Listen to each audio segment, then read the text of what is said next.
जनान् सर्वान् स्वल्पवक्तुं स्थितोम्यहम्। नमः सभाभ्यः सभापतिभ्यश्च। આજે 72મો ગણતંત્ર દિવસ,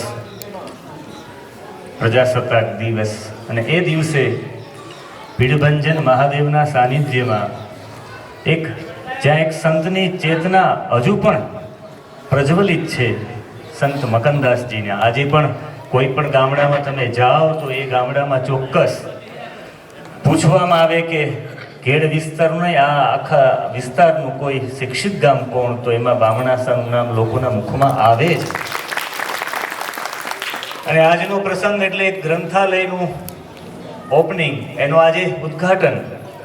એટલે એવું કહી શકાય કે આ ગ્રંથાલય નથી, પણ આપના ગામમાં એક સરસ્વતીનું મંદિર છે. આજે એક સરસ્વતીના મંદિરની પ્રતિષ્ઠા થઈ ગઈ. અને એમાં પણ એક શ્લોક, બહુ પ્રસિદ્ધ શ્લોક છે, એમાં પણ અહીંયા વારંવાર સ્તુતિમાં એ વાગતો જ હતો.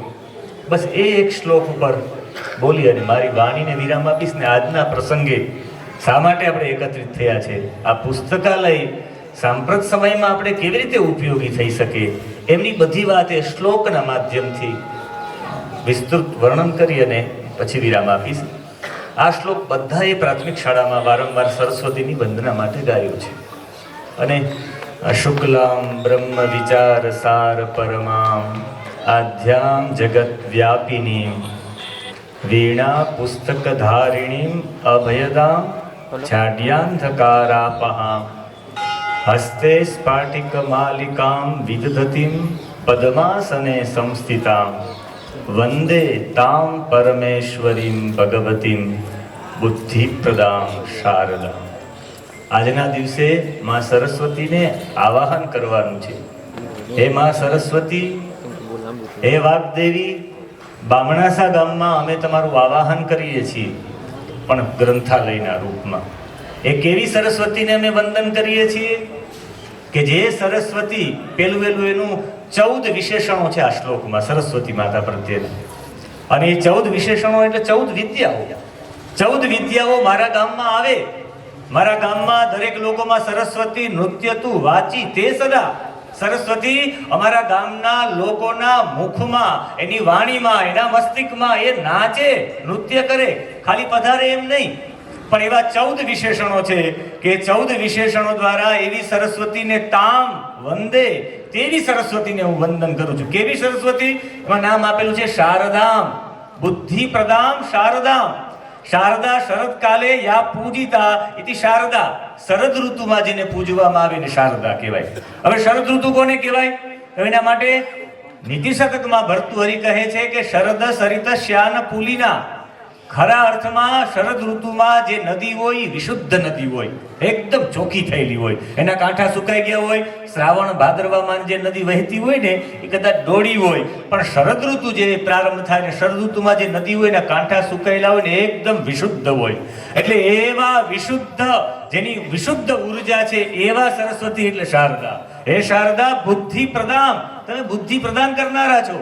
એવા હે શારદા, હે સરસ્વતી, તામ વંદે, હું તમને વંદન કરું છું, એટલે મારા જીવનમાં સ્વીકાર કરું છું.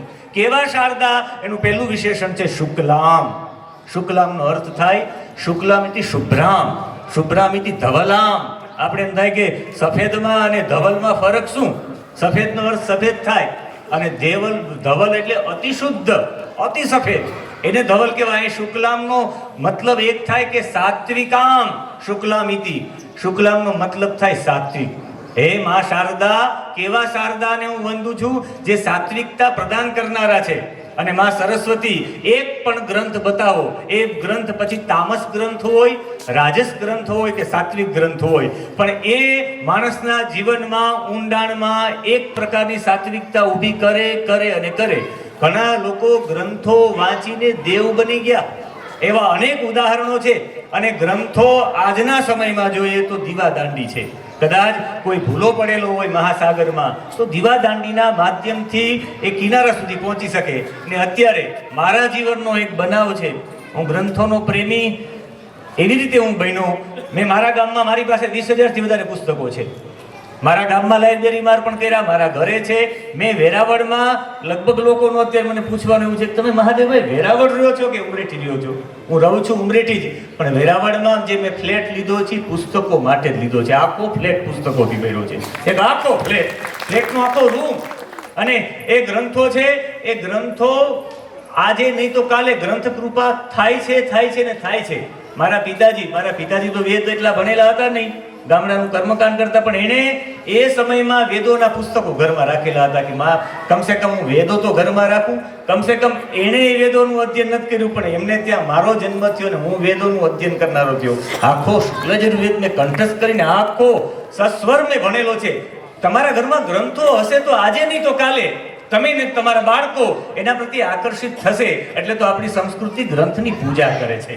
ભાગવતજી કે ગીતાજી કે ગ્રંથો હોય એની શોભાયાત્રા નીકળે, જ્યારે એનું પઠન થાય પહેલા એની શોભાયાત્રા નીકળે. એનો મતલબ છે ગ્રંથોમાં એટલું બધું. અને ભગવાન જો કૃષ્ણ પણ ભાલકા તીર્થમાં જઈને છેલ્લે એમ કહે કે હું ભાગવતજીમાં સમાહિત થઈ જવા માંગુ, એનો મતલબ એ થાય કે ગ્રંથોમાં કંઈક છે. ભગવાન કહે કે હું મારું પોતાનું તેજ ભાગવતે અદદાત સ્વકીયમ ભગત ભવેત યત તેજ, હું મારું પોતાનું તેજ આ ગ્રંથોમાં છોડી જાવ. એટલે આપણે સમજી જવું જોઈએ કે ગ્રંથોમાં ભગવાનનું તેજ નિહિત છે. ભગવાનના કદાચ ને જો તમારે પ્રત્યક્ષ દર્શન કરવા હોય તો કદાચ કૃષ્ણના દર્શન કરવા હોય તો શ્રીમદ ભગવદ્ ગીતા જ ખોલવી પડે, તો કૃષ્ણને તમે બરાબર રીતે દર્શન કરી શકો. એનો એક જ શ્લોક કે એ શ્લોક તમારું મારું જીવન બદલી નાખે. અને જે શ્લોકની અંદર ફક્ત કોઈ આવો ખોરાક લેવો કે આવો ખોરાક લેવી સ્પષ્ટ નથી, પણ આ ગુણધર્મો દર્શાવ્યા છે. કેવા ગુણધર્મો? તેના માટે કૃષ્ણ સ્પષ્ટ કહે છે કે આયુ સત્વ બલારોગ્ય સુખ પ્રીતિ વિવર્ધનાહ રસ્યા સ્નિગ્ધા સ્થિરા હૃદયા આહાર સાત્વિક પ્રિયાહ. આહિર જેટલા આહાર લેવા વાળા વ્યક્તિ છે, સાત્વિક લોકોએ કેવો આહાર લેવો જોઈએ, ગુણધર્મો બતાવ્યા છે. કેનાથી આયુષ્યની વૃદ્ધિ થાય, કેનાથી પ્રીતિની વૃદ્ધિ થાય, કેનાથી સત્વની વૃદ્ધિ થાય. આ શુક્લામ કરીને માં સરસ્વતીનું આહવાન છે, એ સાત્વિકતા માટે છે. અને સાત્વિકતા આપણા ગ્રંથોમાં કેટલી ભરેલી છે મને યાદ કરવા પડશે મારે. જેણે રામચરિત માનસનું પહેલું વહેલું અંગ્રેજીમાં ભાષ્ય લખ્યું, અંગ્રેજીમાં અનુવાદ કરીને આખું અંગ્રેજીમાં ગ્રંથ લખનાર, અને એ બ્રિટિશના પાદરી જેનું નામ હતું એજી એટકિન્સ જેનું નામ. અને આ એજી એટકિન્સે વિચાર કર્યો, બ્રિટિશ પાદરીએ, કે ભારતની સંસ્કૃતિ તોડવી હોય તો એના ગ્રંથો પ્રત્યે અશ્રદ્ધા ઉત્પન્ન કરી દો.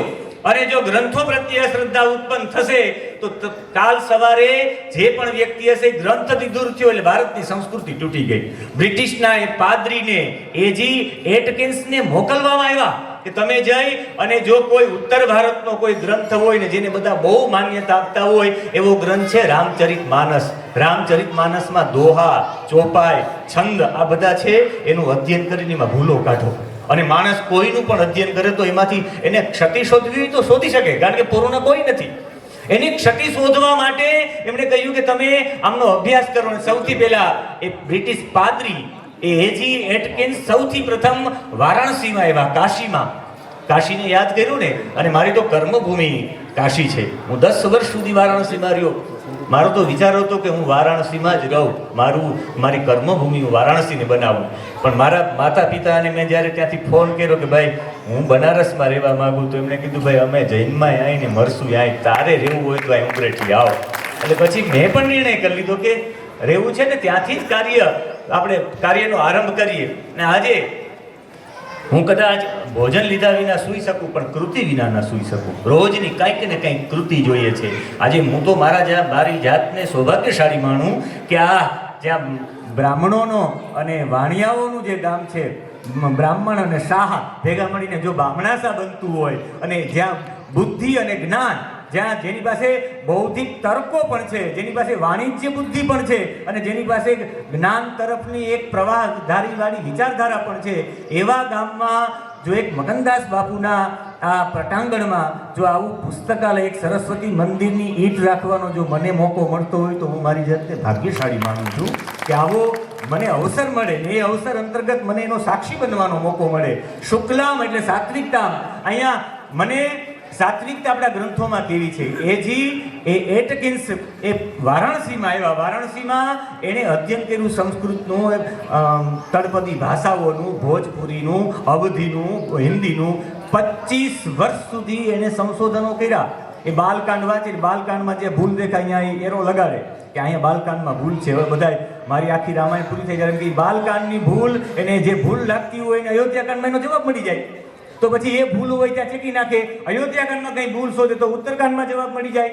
એ 25 વર્ષના અધ્યયન પછી એ રડી પડ્યા અને જે લોકોએ એને મોકલેલા હતા ને એમણે કહ્યું કે આ રામચરિત માનસ છે ને એ ઉત્તર ભારતનું બાઇબલ છે. હવે એના વિશે હું બીજું વિશેષ કાંઈ નહીં કહી શકું. એણે આખું અનુવાદ કર્યું ને પોતે રડ્યા અને છેલ્લે બિરલાજીને એ અર્પણ કરીને અંતે આપણા રાધાકૃષ્ણન થઈ ગયા. એ રાધાકૃષ્ણનના હાથે છેલ્લે હિન્દુસ્તાન ટાઈમ્સ વાળાએ આખો અનુવાદ છાપ્યો અને પહેલું વહેલું જોઈ અંગ્રેજીમાં કોઈ અનુવાદ કર્યું હોય રામચરિત માનસનું તો એ એજી એટકિન્સ છે. એણે પોતાના જીવન કથામાં લખ્યું છે કે રામચરિત માનસના ગ્રંથને વારંવાર ભૂલો શોધવા માટે એ વાંચવામાં મેં વારંવાર એ ગ્રંથને વાંચ્યો. હું એક ગ્રંથનો સેવક બની ગયો છું. આ ગ્રંથોની તાકાત છે. આટલી સાત્વિકતાથી ભરેલા આપણા ગ્રંથો છે. રામચરિત માનસ જો ભૂલ કાઢવા માટે પણ જો વારંવાર વાંચવામાં આવે તો સાત્વિકતાથી ભરી દે. એવી સરસ્વતી શુક્લામ તામ વંદે. હે દેવી, તારામાં જે સાત્વિકતા ભરેલી છે એવી હે સરસ્વતી દેવી. એટલે હું સરસ્વતી દેવીને હાલતી ચાલતી સરસ્વતી દેવી એટલે આ પુસ્તકાલયને માનું છું. આ પુસ્તકાલયને પ્રાર્થના કરું છું. વંદે, તને વંદન કરું છું. હે માં સરસ્વતી શુક્લામ, તું સાત્વિકતા આપનારી છે, સાત્વિકતાથી ભરેલી છે સંપૂર્ણ માં સરસ્વતી. અને હાલતી ચાલતી માં સરસ્વતી એટલે આપણા ગ્રંથો છે.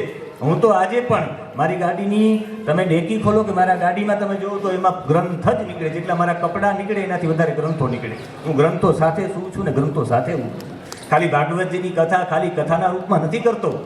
તો ક્યારેક પણ તમારા ગામમાં તો અહીં મેં કરી જ છે.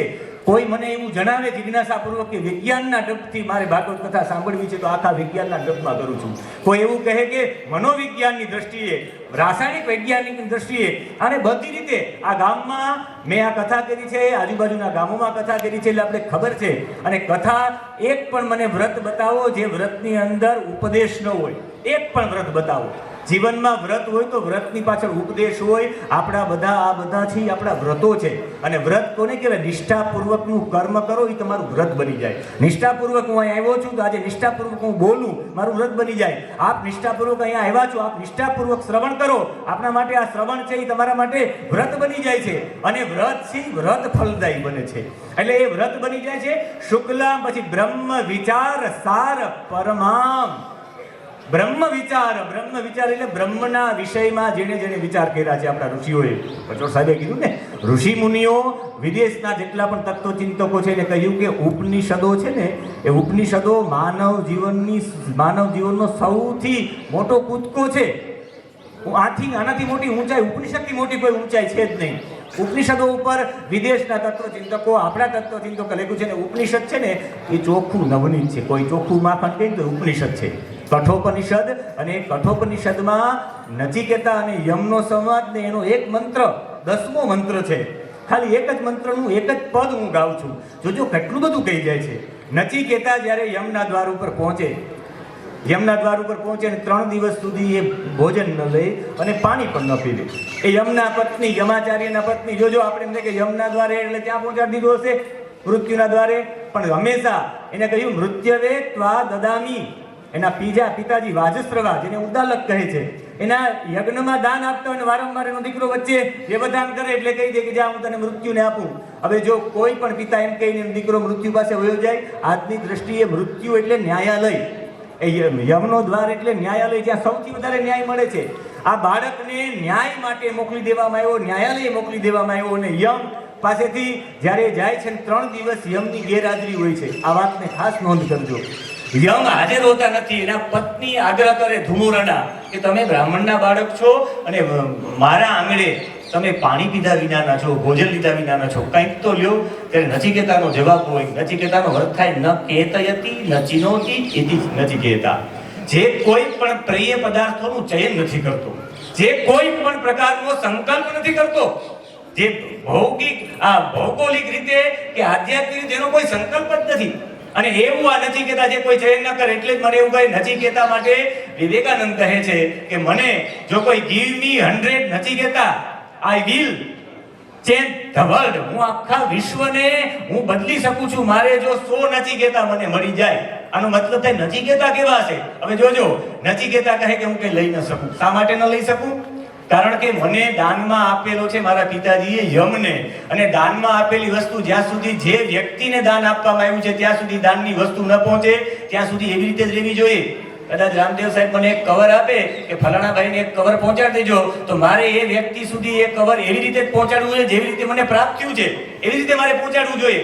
આ કોઈ કરંગિયા સાહેબે આ ગ્રંથ આપેલા છે તો એ મારા સુધી પહોંચે તો એવી રીતે જેવી રીતે મને પહોંચાડવામાં આવ્યો એવી રીતે જ પહોંચાડવા જોઈએ. અને એ જ રીતે કહ્યું કે હું યમને સમર્પિત થયો ત્યારે મારા મારા પિતાજીએ દાન આપ્યો ત્યારે જલ પણ મેં ગ્રહણ નહોતું કર્યું, ભોજન પણ ન લીધું હતું, એટલે હું આવી રીતે જ પ્રસ્તુત થઈશ. અને બીજું, હું જેને સમર્પિત થયો છું યમને, એ સમર્પિત થયો એનો અધિકાર મારા ઉપર છે. એ જ્યાં સુધી આજ્ઞા ન કરે ત્યાં સુધી હું જલ ન પી શકું, ભોજન ન લઈ શકું. ને પછી છેલ્લે 3 દિવસ પછી યમ આવે ને યમ એને બહુ એના પર પ્રસન્ન થાય ને પછી 3 વરદાન આપે. 3 વરદાન આપે. 3 વરદાન કહ્યું પહેલું વરદાન માગો ને એમાં નચિકેતા આને પિતૃ પરિતોષ મંત્ર કહેવામાં આવે છે ઉપનિષદમાં. હું તમને લઈ જવા માંગુ છું બ્રહ્મ વિચાર સાર પરમામ. આ બીજું માતાજીનું સંબોધન છે. કેવી સરસ્વતી તામ વંદે તામ ભગવતીમ પરમેશ્વરીમ બુદ્ધિ પ્રદામ શારદામ. એવી શારદાને વંદન કરું. એ શારદા એ સરસ્વતી કેવા છે હું પુસ્તકાલય સાથે જોડવા માંગુ છું આખા શ્લોકને. બ્રહ્મ વિચાર સાર પરમામ. અહીંયા બ્રહ્મ વિચાર નચિકેતાને કહ્યું કે પહેલું વરદાન માંગતું, અને પેલા વરદાનનો નચિકેતા માંગે શાંત સંકલ્પ સુમના સ્યાદ યથા સ્યાદ. પછી વિતમન્યુર ગૌતમો અભિમૃત્યો. એને પેલું વરદાન નાખ્યું એતત ત્રયાણામ પ્રથમમ વરમ વૃણે. એને કહ્યું કે મને આ ત્રણેયમાં પેલું વરદાન એ જોઈએ, મારા પિતાજી હું જ્યારે જાઉં ને નીચે ત્વત પ્રસૃષ્ટમ, તમારા દ્વારા હું મોકલાવું ને હું નીચે જાઉં, એનો મતલબ છે કે મારે અહીં રહેવું નથી. આ તમારો યમ એટલે યમનો દ્વાર એટલે યમલોક એવું ન માનો કે નરક છે. જ્યાંથી સ્વર્ગ અને નરકના જ્યાંથી ફેસલાઓ થાય એવી સ્થિતિ જ્યાંથી તમે એનું સમજી લ્યો. યમ એટલે અત્યારના સમયમાં અમેરિકા અને અમેરિકાના પ્રેસિડેન્ટ એટલે એ સમયના યમ. અમેરિકાના પ્રેસિડેન્ટ પાસે કોઈ પહોંચે અને અમેરિકાના પ્રેસિડેન્ટને કહે કે શું જોઈએ, તો ઓલો માગી લે કે તું મને ગ્રીન કાર્ડ જ આપી દો આ રહેવાનું. પણ આને કહ્યું મારે ત્યાં નથી રહેવું. જનની જન્મભૂમિશ્ચ સ્વર્ગાદપી ગરીયસી. એને નીચે જઈને કામ કરવું હતું. એને કહ્યું કે તમારા દ્વારા જ્યારે તમે મને મોકલો નીચે ત્યારે મામ અભિવદે, મારા પિતાજી મને ઓળખે, મારા પિતાજી મને સ્વીકારે. એનો મતલબ છે કે મારા પિતા પ્રત્યેનો પ્રેમ મારે ઓછો ન થાય, કારણ કે મારા પિતાજીએ યજ્ઞ કરતામાં વ્યવધાન મેં કર્યું છે. સાચો સાધક એ કહેવાય કે બીજામાં દોષ ન જુએ, પોતાની જાતમાં દોષ જુએ. અને જે પોતાનો દોષ જુએ ને એ માણસની પ્રગતિ આગળ થઈ શકે. કોઈ સ્કૂલની અંદર એક સ્પર્ધા હતી, 50 બાળકો એકત્રિત થયા. આજે ગણતંત્ર દિવસ છે. એ 50 એ સ્કૂલની અંદર વિદ્યાર્થીઓએ ભાગ લીધો દોડની સ્પર્ધામાં. એના માતા પિતા આવ્યા એમને પ્રોત્સાહન આપવા માટે. બધા લોકો આવી ગયા અને જ્યારે 50 એ જે દીકરીઓ હતી 50 દીકરીઓ દોડતી હતી પ્રાથમિક શાળામાં એ દોડની સ્પર્ધામાં. એમાં સ્વાભાવિક છે 5 દીકરીઓ આગળ હતી. એ 5 દીકરીઓ આગળ હતી, 45 દીકરીઓ પાછળ હતી અને 5 જ નંબર આપવાના હતા. 45 દીકરીઓના વાલી જતા રહ્યા કે હવે આપણી દીકરીનો તો નંબર આવશે જ નહીં, હવે ઊભું શું રહેવું. લગભગ લોકો નીકળી ગયા. એમાં જે 5મા નંબરની દીકરી હતી ને એનો 5મો નંબર આવ્યો. એના પિતાજીએ દોડીને દીકરીને તેડી લીધી અને ઊંચી ઉલાડીને એને હાથમાં પકડી લીધી. રાજી થઈ ગયા કે તારો 5મો નંબર આવ્યો. ત્યારે એની દીકરી કે પિતાજી મારો 5મો નંબર આવ્યો છે, તમે એટલા બધા પ્રસન્ન કેમ થાવ છો?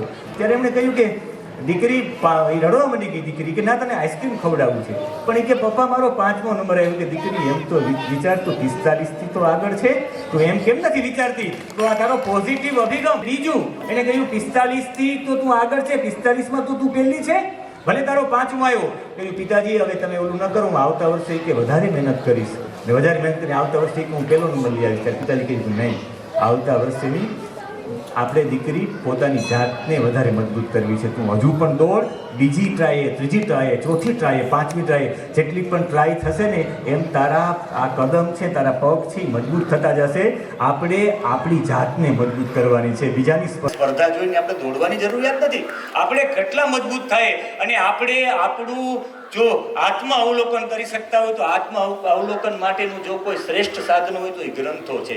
મને જ્યારે પણ કંઈક ને કંઈક પ્રશ્નોના જવાબો ક્યારેક મારે જોઈતા હોય તો હું ગ્રંથ ખોલું, એ ગ્રંથોમાં મારો જવાબ હોય. ગમે ત્યારે ગ્રંથ ખોલું. મારી પાસે પેલા એક પુસ્તક હતું તુલસીદલ, પરમ પૂજ્ય ભાનુરંગ શાસ્ત્રીજીનું હતું. એ ગમે ત્યારે હું તુલસીદલ ખોલું તો એ હું વિચારતો એનો જવાબ એમાં હોય. એ તુલસીદલનું એનું વિજીગીશું જીવનવાદ આ ગ્રંથો છે તો એમાં મોટા ભાગના જવાબો મળી જાય છે. કહેવાનો ભાવ એ છે બ્રહ્મ વિચાર સાર પરમામ. આ કેવું છે? બ્રહ્મના વિષયમાં, અને બ્રહ્મના વિષયમાં જેના વિચારો છે, બ્રહ્મના વિચારો એટલે નિર્દોષ વિચારો. જ્યાં વેદોમાં આજે પણ ઋષિઓ મંત્ર આપનારા છે, પણ મંત્ર દ્રષ્ટારહ પોતાની જાતને કહ્યું છે. બ્રહ્મ વિચાર જેની એટલી મોટી છલાંગ છે, આ નથી કહેતા. જોજો એના પિતાજીએ જેને મૃત્યુને આપી દીધા છે તો એ વિચારે છે કે દોષ મારો છે, મેં મારા પિતાજીને વારંવાર વ્યવધાન કર્યું. હું નીચે જાઉં ત્યારે મને દીકરા તરીકે સ્વીકારીને આ બધું ભૂલી જાય.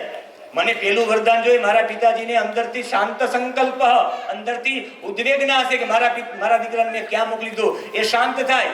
એક દીકરો રામજી તો મારી અતિશયોક્તિ થશે, રામજી તો મોટી ઉંમરના હતા, વયસ્ક હતા રામજી, અને એ પિતાજીની આજ્ઞા પ્રમાણે એ સમયે 14 વર્ષના વનવાસમાં જતા રહી. પણ નચિકેતા તો કુમારમ એકદમ નાનો બાળક હતો, અને પિતાજી કે જા તને મૃત્યુને આપું ને યમના દ્વાર સુધી વહી જાય. આ નચિકેતા એક પણ પ્રલોભન પોતાના હાથમાં ન લઈ, એની સાથે પેલું વરદાન માગવાનું કહે તો પોતાના પિતાની પ્રીતિ માગે. આવો બાળક આ ઉપનિષદનું આ વાક્ય અને આ ઉપનિષદની છલાંગ એટલે બ્રહ્મ વિચાર સાર પરમામ આદ્યામ જગત વ્યાપીની. આખા જગતમાં જે વ્યાપ્ત છે, આખા જગતમાં વ્યાપ્ત છે એટલે અસ્તિત્વને કોઈ નકારી શકે જ નહીં. એક પણ વ્યક્તિ નકારી ન શકે. મને રાધા કૃષ્ણન યાદ આવશે. એમણે એક રૂસના પ્રમુખ, તાનાશાહી પ્રમુખ રૂસ દેશના, એને કહ્યું કે તમે લોકો આસ્તિકવાદમાં માનો છો, હું આસ્તિકમાં નથી માનતો, ઈશ્વર છે જ નહીં. એમણે પ્રશ્ન કર્યો કે ઈશ્વર જેવું કંઈ છે જ નહીં, હું એને સ્વીકારતું નથી. આમણે કહ્યું કે હું તમને 3 પ્રશ્ન પૂછું, તમે મને જવાબ આપજો. તમારા દેશના જેટલા રૂસના લોકો છે, એ રૂસના તમામ લોકો છે, એ સાચું બોલે તો તમને ગમે કે ખોટું બોલે તો તમને ગમે? કે સત્ય બોલે એ જ ગમશે. એમને કહ્યું કે એક બીજું, તમારા દેશમાં ગરીબ લોકો છે એનું કલ્યાણ થાય એવું તમે ઈચ્છો કે એનું અકલ્યાણ થાય એવું તમે વિચારો? કે કલ્યાણ થાય એવું વિચારીએ. અને કે તમારો દેશ દિવસે દિવસે સુંદર બને એમ વિચારો કે તમારો દેશ નબળો બને, ખરાબ બને એવું વિચારો કે સુંદર બને એવો? કે અમારે ઈશ્વરની વ્યાખ્યા એટલે બીજું કોઈ નહીં, અમારી ઈશ્વરની વ્યાખ્યા એટલે સત્યમ શિવમ અને સુંદરમ. અમારો દેશ સત્ય બોલતો થાય, અમારો દેશ બીજાનું કલ્યાણ કરતો થાય, એ શિવમ. અને સુંદરમ એટલે અમારો દેશ સુંદર બને. આ જ અમારા ઈશ્વરની વ્યાખ્યા છે.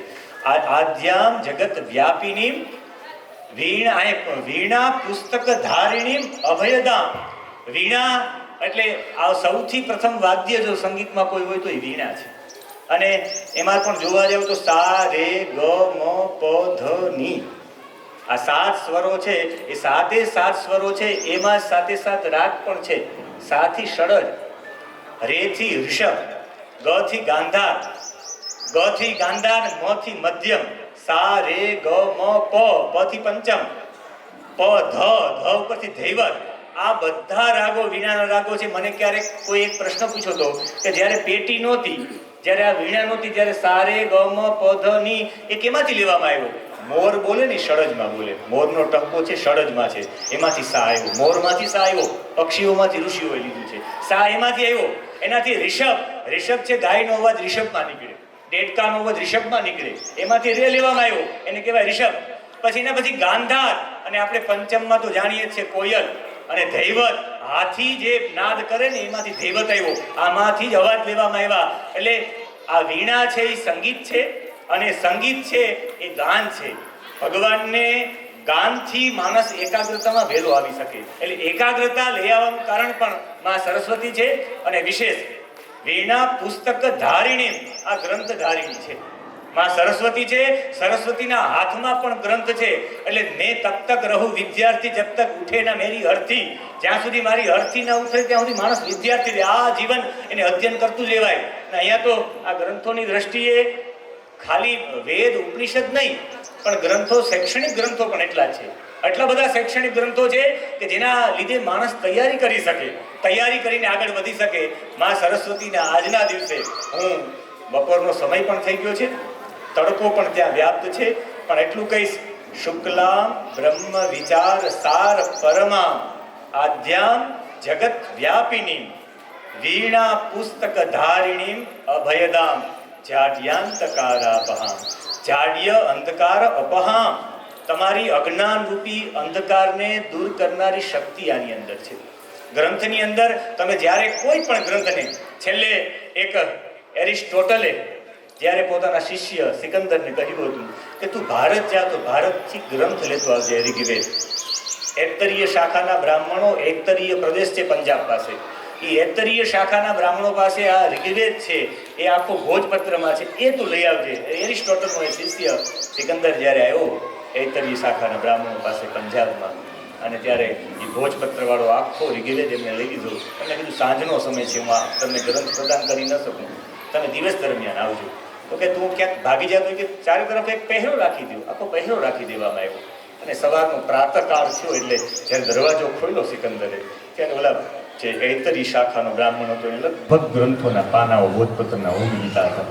એક છેલ્લું પત્તું રાખ્યું, અમને પગ પકડી લીધો. એક તો આપું મારા ગુરુજીને આ ગ્રંથ આપી શકું, ત્યારે એ પત્તું પણ બાળી નાખ્યું એને, અને એને પગ પકડીને જ્યારે એમને કહ્યું કે ભાઈ મારા માટે કંઈક તો વ્યવસ્થા કરો, ત્યારે કીધું તું મૂર્ખ છે, તારા હાથમાંથી પણ આ ગ્રંથ ગયો અને મારા હાથમાંથી પણ આ ગ્રંથ ગયો. હવે એમને કહ્યું કે મેં તો ગ્રંથ કંઠસ્થ કરી લીધો છે, જ્યારે જરૂરિયાત પડશે મારી સંસ્કૃતિને હું કંઠસ્થ થયેલી છે એ ગ્રંથસ્થ કરી દઈશ.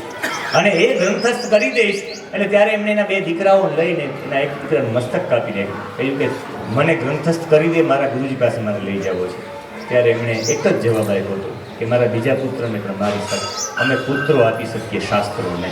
આ ગ્રંથોનું રક્ષણ આવી રીતે કર્યું છે, આ ગ્રંથોનું સંરક્ષણ થયું છે. અત્યારે ગ્રંથોનું સંરક્ષણ કરવું હોય, માં સરસ્વતીની ઉપાસના કરવી હોય, વ્યાસની વંદના કરવી હોય તો એક જ કામ કરી શકાય, એ ગ્રંથો આપણે આપણામાં કંઠસ્થ કરીએ, આ ગ્રંથો વાંચીએ. ભગતસિંહને પણ છેલ્લા સમયે કહેવામાં આવ્યું કે હવે તને ફાંસી મળી જશે તો ગ્રંથ શા માટે વાંચે?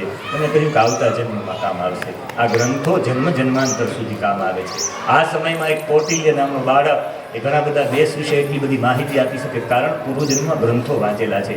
મને એવું લાગે સંત મકનદાસ બાપાની ચેતનાની એવી ઈચ્છા છે કે અહીં મારા ગામમાં, આ બામણાસા ગામમાં હું એટલા સમય રહ્યો, આ ભીડભંજન એટલે મહાદેવ જે જ્ઞાનનો દાતા છે, આ સ્થાનમાં જે વ્યક્તિ આવે ખાલી ચાની રકાબી પીને જતો રહે એમ નહીં, એને જ્ઞાન પણ કંઈક પ્રાપ્ત થાય. એટલે કદાચ આ સંત મકનદાસ બાપુની અને ભીડભંજન મહાદેવની ઈચ્છા જશે કે અહીંયા ફક્ત ને ફક્ત ખાલી અહીંયા આશ્રમમાં આવે, આશ્રમમાં આવીને જતા રહે એમ નહીં, આશ્રમમાં આવે તો અહીંયાથી કોઈ જે જેવી ઈચ્છા કરતો હોય, શૈક્ષણિક બાબતની, ઉપનિષદની, સાહિત્યની બાબતની, એને જે પણ જ્ઞાન પીપાસા હોય ને એ મહાદેવ પૂર્ણ કરે, કારણ કે જ્ઞાનનો અધિષ્ઠાતા મહાદેવ છે. એટલે આજના દિવસે આ પુસ્તકાલય, આ ગ્રંથાલયના આ ઉદ્ઘાટન પ્રસંગે એટલું જ કહી, તમારા ગામમાં માં સરસ્વતી સાક્ષાત આવ્યા છે. રોજ અહીંયા આવીને એક ગ્રંથનું એક પેજ વાંચવું માં સરસ્વતીની આરતી કર્યા બરાબર છે, માં સરસ્વતીની પૂજા કર્યા બરાબર છે. અને કદાચ જો તમે અહીં સવારમાં ગામમાં કંઈ કામ ન હોય ને આપણા વડીલો છે એ કદાચ અહીંયા આવીને આ ગ્રંથોનું જો સદઅધ્યયન કરે તો મારી દ્રષ્ટિએ રોજ 1650ની પૂજા માં સરસ્વતીની આ ગામમાં રોજ લોકો કરે એવું થઈ જાય. આપના માટે આ વાણીરૂપી પૂજા કરવા માટે, આ અર્ચન એક અધ્યયનના રૂપમાં અધ્યયન કરવા માટે, અર્ચન કરવા માટે અહીંનું અધ્યયન જ અહીંનું અર્ચન છે. એટલે તમારા ગામમાં આજ સરસ્વતી માતાજી વિરાજિત થઈ ગયા છે સાર્વજનિક રૂપે. ગામનું આ સાર્વજનિક મંદિર છે ને આ મંદિરમાં ગમે તે આવી શકે અને એને જે ઈચ્છા હોય એ ગ્રંથ વાંચી શકે. રોજ સરસ્વતી માતાજીને વંદના કરવા માટેનો મોકો છે. એવી બુદ્ધિ પ્રદાન, એ બુદ્ધિ પ્રદાન કરનારી આ શારદા એટલે જેની પૂજા થાય એવી આ સરસ્વતીના રૂપમાં હું પુસ્તકાલયના રૂપમાં માં સરસ્વતીને જોઉં છું. તો આ 14 ગુણ આ બામણાસા ગામના લોકોમાં પ્રવર્તિત થાય, એના જીવનમાં ઉતરે. હત જ્ઞાનમ ક્રિયાહીનમ. હર્ષ હતા, એણે સરસ્વતી પાસે વરદાન માંગ્યું હતું. POKમાં પાકિસ્તાનમાં અત્યારે પણ શારદા મઠ છે. માં શારદાને પ્રાર્થના કરી કે મારું જ્ઞાન ઓછું થાય એવું કંઈક માં કર, કારણ કે મારું જ્ઞાન એટલું બધું છે કે એ જ્ઞાન કોઈ સમજી નથી શકતા. અને હત જ્ઞાનમ ક્રિયાહીનમ, એ જ્ઞાન નકામું છે જે ક્રિયાયુક્ત નથી, અને ક્રિયાયુક્ત છે એને જ્ઞાન કહેવાય. આપના ગામની અંદર માં સરસ્વતી બધાર્યા છે તો એ 14 વિદ્યાના 14 લક્ષણો યુક્ત છે. પણ અત્યારે સમય અભાવના કારણે આપણે અહીંયા સુધી રાખશું. શુક્લામ બ્રહ્મ વિચાર સાર પરમામ આધ્યામ જગત વ્યાપી વીણા પુસ્તક ધારિણી અભયદામ જાડ્યાંધકારાપહામ. અહીંયા આપણે બધાને અભય થવું હોય તો તો અભય એ જ થઈ શકે જેની અંદર સત્ય પ્રવેશે. અને સત્ય ત્યારે જ પ્રવાશે કે આ બધા ગ્રંથો છે, ગ્રંથો નથી, પણ આપણા માટે મા ભગવતી સાક્ષાત સરસ્વતી છે. હું આ પુસ્તકાલયને, સંત મકનદાસજીને અને આ ભીડભંજનની ચેતનાને અને આમાં તમામ યુવાનોએ, જે યુવાનોએ કામ કર્યું છે એ તમામ યુવાનોને પણ વંદન કરું છું. અને મારા લાયક કંઈ સેવા હોય તો એ આદેશ ફરમાવજો. એ સાથે સૌને જય શ્રી કૃષ્ણ.